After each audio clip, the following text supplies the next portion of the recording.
Alright, now most of us didn't know what this was until someone called Essential Craftsman on YouTube showed it to us.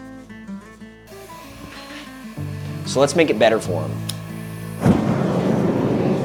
Now, tool making has actually been a passion of mine for several years now. I got into it when I was about 12 years old when I started blacksmithing and making knives in my backyard. And even though I ended up pursuing carpentry long term, the tinkering and metalworking aspect has stayed with me and it continues to benefit me in my everyday life. Now, this here is the Vaughan Super Steel rigging axe. And what's special about this one is this one is older, so it's probably got a little bit better alloy of steel, but it's also only 25 ounces.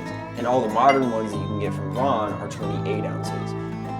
Now to compare this to this here, which is a Forester rigging axe, the difference here is a great example of why this alloy is a little bit more desirable. You can see here on this lower quality one, the face is all mushroomed. This basically means that the steel is a little bit softer, so when it hits hard objects, the face is what's going to deform rather than the object that it's hitting. Now you compare that to the Vaughan, you can see on the waffle here, you've got all these little fractures on the edges of the original waffle, which implies that it was so hard that it chipped rather than dulling or flattening. Which is why I'm actually going to maintain the temper that's already on this because I don't want to mess with that perfect hardness that it has. Now this pallet, it's a perfect example to show you the advantages of a rigging axe. Now let's say I wanted to pry these apart with a regular hammer. I don't have as good of a fulcrum, so when I'm prying things that are further apart, I'm putting so much of an angle on the head that it's more prying it this way than it is prying it upwards. Now with the rigging axe, I've got all this extra width. So not only can I twist the blade this way and lift it just like that. It's better for prying things in a wider position, even when it's an old crappy one like this.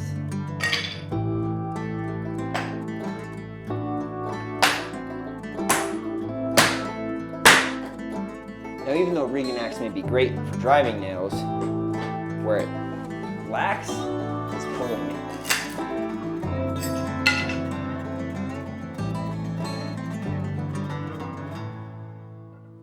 So that brings me to the solution for the rigging axe.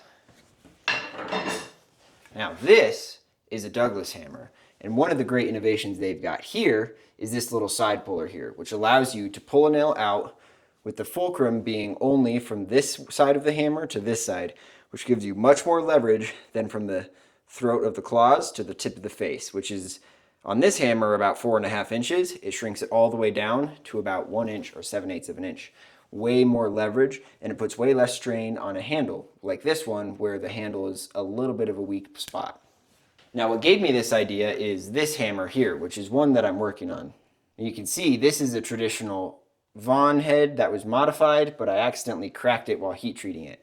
But what's more important is you can see that I added in my own side puller right here to give me the extra leverage that I needed to be able to pull nails without risk of damaging the handle. So now that is precisely what we're gonna do.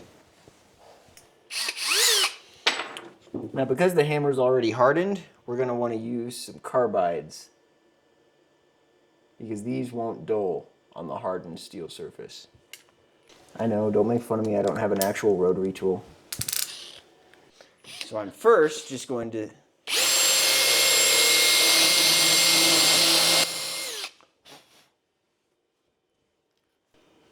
So I can use this to kind of put a little hole in the side of the hammer here, and then this little slot here is what will actually grab the nail itself. Kind of like this, but I need to make it a little deeper.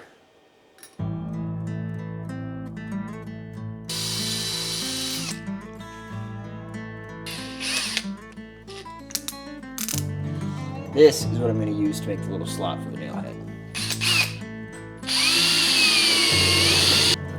All right, now let's test this thing out and see if I got the slot deep enough.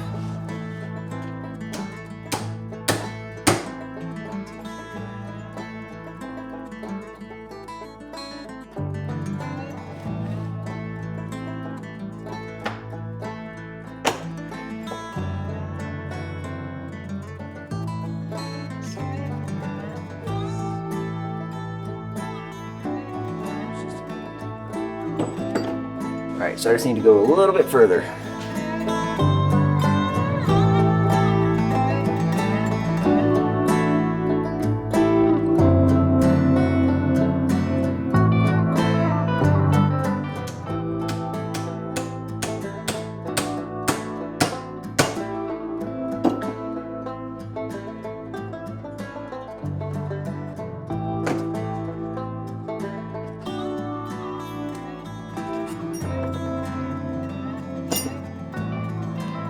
All right, now I think that's going to work because of how thin the spine of the rigging axe is here. We've only got really like a ½ inch there. It does pull it out with a ton of leverage, but it only is going to get it out that first ½ inch or so. But then from that point, you can pull the nail like this, then pull it like this, and then you can use the traditional nail pull if you want. And all of that will put less strain on the handle. So now the next order of operations for this rigging axe, before we put a handle on it, is you can see it's pretty scuffed up. I recently got this new grinder here, so I might as well use it and hope I don't ruin it. There's some pretty deep hammer marks here on the side from people banging on it. I probably won't get those completely out just because that would be too much material removal of the head itself, but I'll just smooth it out. Maybe I'll polish this a little bit. That could be fun.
Now I'm gonna see if I can't get this handle on here, but it might not be quite the right size, so hopefully it works. Now kind of a fun fact actually is my dad is a framer, if anyone doesn't know that already, and he used to use a rigging axe, and he actually has a scar on his back from one time he fell with it in his rear hammer loop, and the claw, or rather the blade, just went straight into his back.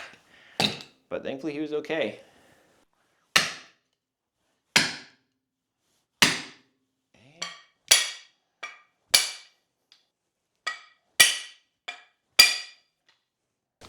All right, that's seated on there good. This is just a little proud.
Now lastly, I like to do a little bit of a burn on my handles, just kind of gives it a cool look.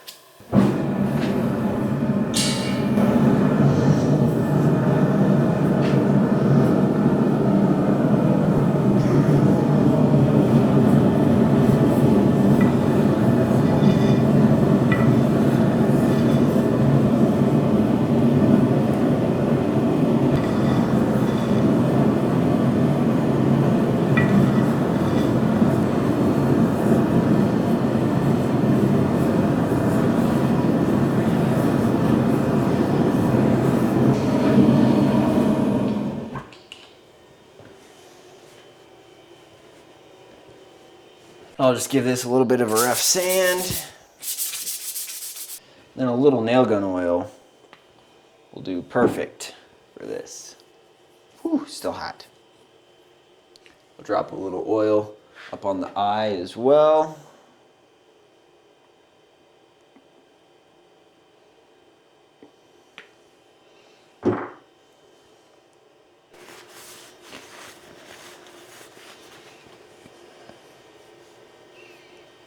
Wow, that handle is still hot.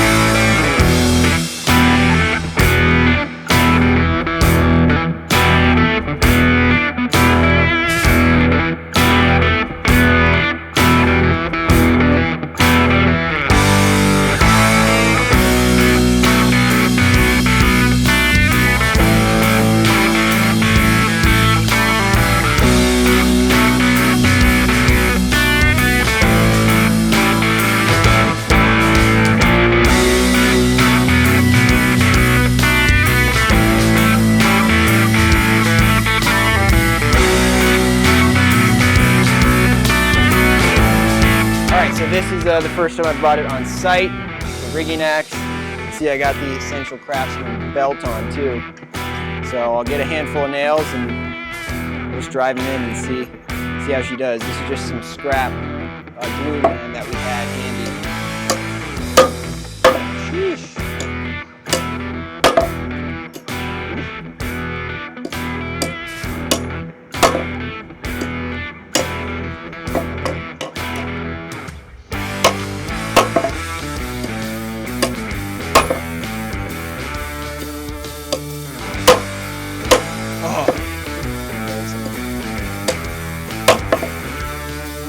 Not while Scott's watching.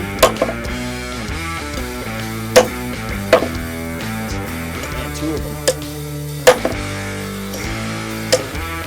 There it is.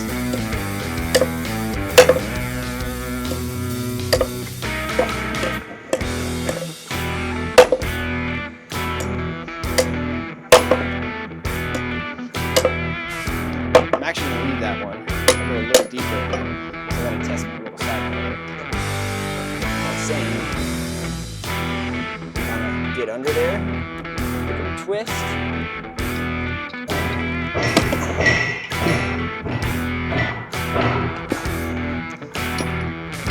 Get it out with more leverage without over tensioning the handle. Okay, maybe two more. Sheesh. Alright, that's 3 for 3. Got 4. Yeah, I guess we'll just go until I don't anymore. Oh. Nice.